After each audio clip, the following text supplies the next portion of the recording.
Hey guys, so this is the first video that we'll do for Chapter 7, the unification of China. And for this video, we'll be focusing on the first dynasty to emerge after the period of warring states, the Qin Dynasty. But first, before we get into that, let's just go over some main points of this time period that we're talking about, which runs from roughly 221 BCE with the Qin Dynasty to 220 CE with the fall of the Han Dynasty. Now, during this time, the major philosophies rose to prominence, right? We just talked about those in the previous video with Confucianism, legalism, and Taoism. The Qin unified China after that period of the warring states in a very chaotic civil war period for hundreds of years. The Qin comes in and with an iron fist kind of, forces China to unite. During the Han period, they continued to centralize and they also greatly expanded the overall size of China. And then eventually the Han collapse. That's something that we'll focus on quite a bit in later videos, especially making the parallels between the Han collapse and the collapse of the Roman Empire. That's something that the AP loves to ask about. So we'll get into a lot of those later. All right, first, a very, very quick recap of the early dynasties, because I told you that I wanted to make sure we talked about that a little bit more. And this is from Chapter 5. Remember, the three earliest dynasties were the Xia, the Shang, and the Zhou. All right, the Zhou in particular is noteworthy because it was during this time that the concept of the mandate of heaven comes around. Now, hopefully we remember all this from last year, this dynastic cycle. Okay, you have new dynasty and things are good, strong dynasty, and then eventually things start to turn south.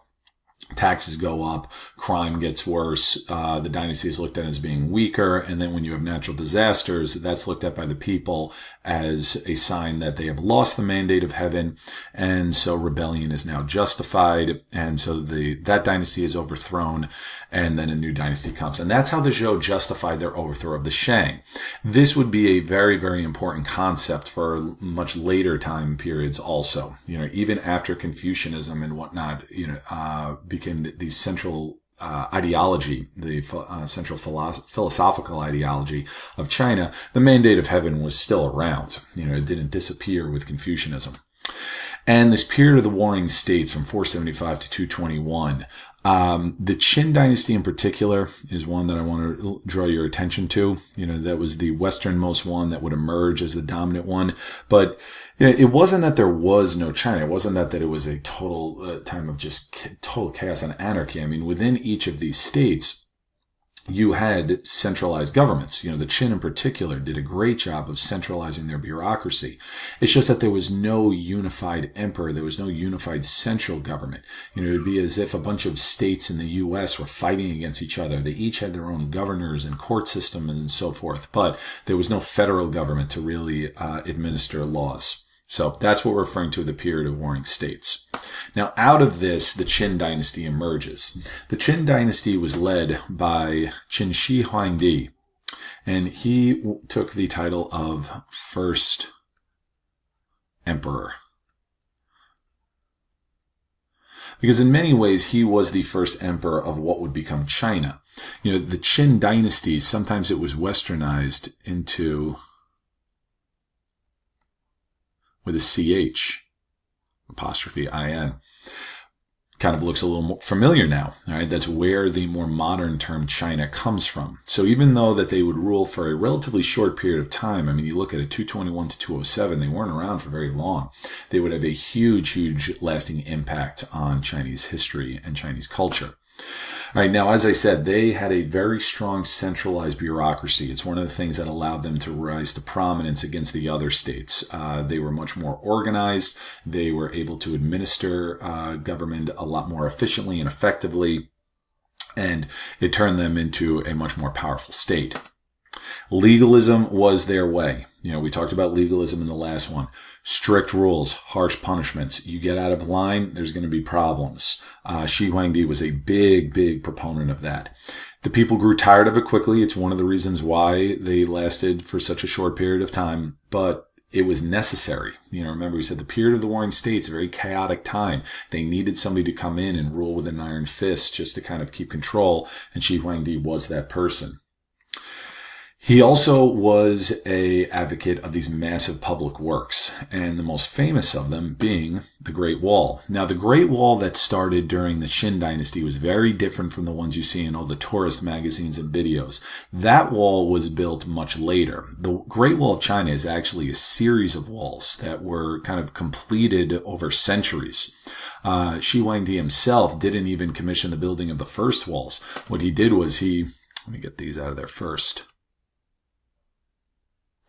He commissioned the connecting of a number of different walls that had already been built by northern governors, to protect them from the northern invaders. Up here, you see like Inner Mongolia and then up above the Gobi Desert.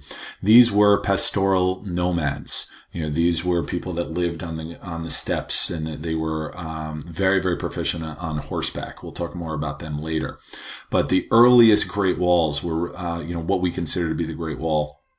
That was commissioned during the Qin Dynasty. Okay, now some benefits of Qin rule, because it wasn't all bad. First and foremost, stability. As I said, crazy time. He comes in, forces everybody to do what he wants, but, there's efficiency to it. It's that balance between efficiency and freedom. He took away freedom, but it was efficiency and things got done. So there was a stable time.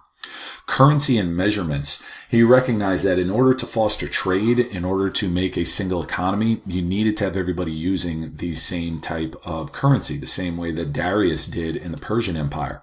Right? So now the Qin currency became standard throughout. You couldn't do business unless you were using this. So it helped facilitate regional trade. Written language. One of the very confusing aspects of when you try and study Chinese language are the variations in it. Even to this day, you have Mandarin and Cantonese. When the Zhou dynasty fell, all of these warring states, they developed their own languages. They kind of evolved separate from each other. And Shi Huangdi realized that there's no way that he was going to get people to stop speaking their own language, but he could have them write the same language. Right, so you look at all the different variations of writing horse in the different kingdoms. And some of them very, very different. You do see some similarities with some lines across. But he said, no, I don't care how you pronounce it. I don't care how you speak it. But everybody is going to write it, standard horse. And that's still true to this day. There is a standardized script in China that regardless of what dialect or what variation of Chinese you speak, most Chinese people would be able to recognize the standard script. And that goes all the way back to the Qin Dynasty. And lastly, infrastructure. With infrastructure, we're talking about roads, right? We're talking about canals. We're talking about putting people to work, forcing them to go to work, sure, but still there were benefits. Roads with trade and travel and communication and so forth. All right, the negatives of Qin rule. As I said, he ruled with an iron fist, and not everybody was a big fan of that, particularly scholars. Remember when we talked about legalism in the previous video, we said that they were anti-intellectualism. Well, Confucius scholars that spoke out against them, it didn't work out very well for them. Taoists in particular were not a fan. Taoism is talking about distancing yourself from government, and legalism is increasing the role of government and the hold it has over you. Now, if they weren't going to let people who came out and criticized them get away with it, and this led to some nasty results. You see down here, book burnings. All right, the Qin Dynasty was notorious for that. They took works of Taoist philosophers and Confucian scholars, and they would have them in massive bonfires and book burnings, similar to in Nazi Germany or, in the South and things like that. What it also led to was executions. Even though the artwork is a little bit iffy over here, they are executing Confucian scholars, and they are burying them alive. 460 Confucian scholars were buried alive. So that sounds like a fun way to go. Now, the emperor's tomb. The emperor Shi Huangdi was kind of obsessed with his own death. He was obsessed with avoiding it at first, but it came for everyone. But he says, if I'm going to die, I want to go out in style. And so he forced 700,000 workers to build this massive, massive tomb for him. And in it, what was later found by accident by farmers working the land was a terracotta army. Terracotta is kind of the material that they were crafted out of. And thousands of them. You see all of the different soldiers. It wasn't just soldiers. There were horses and chariots and everything that was found in it. And the detail that was put into it was really amazing. That the different faces were separate. It was similar to the pharaohs in ancient Egypt. It was a show of wealth. It was a show of prestige to say that, I'm going to, even in the afterlife, I need to have my own private army. And slaves and concubines and servants and everyone, they were buried with him as well. There's evidence of numerous skeletons that were found in it. So, the guy had a big ego. He was the first emperor, and so he wanted to go out in style, as I said. So that'll do it for the Qin Dynasty, and in the next video, we'll get into talking about the Han.